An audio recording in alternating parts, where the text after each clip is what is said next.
హల్లెలూయా. దేవుని పరిశుద్ధ నామమునకు స్తోత్రం కలుగును గాక.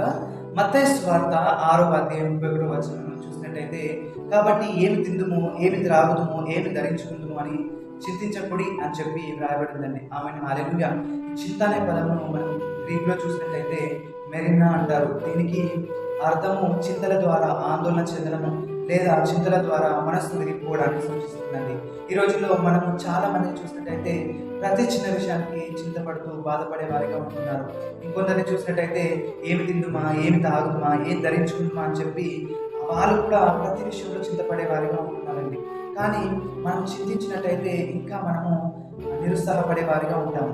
కాబట్టి మనం ఈ చింతను ఎలా అధిగమించాలి, జయించాలి అని మనం చూసినట్టయితే మనము దేవుని పైన విశ్వాసం ఉంచడం ద్వారా, దేవునికి ప్రార్థన చేయడం ద్వారా, మన భారములను ఆయన పైన వేయడం ద్వారా మనము చింతలను జయించవచ్చు. ఈరోజు మీరు కూడా ఏం తిందామా, ఏం తాగుదామా, ఏం ధరించుకుందామా అని చెప్పి చింతపడే వారిగా ఉన్నారేమో. నా ఇల్లు ఎలా గడుస్తుంది, నా కుటుంబం నేను ఎలా పోషించుకోవాలని చెప్పి మీరు భయపడుతున్నారా? ఈ చింత మనల్ని అనేక భయాలకు, అనిశ్చితికి, ఒత్తిడికి మనల్ని లోన్ చేస్తుందండి.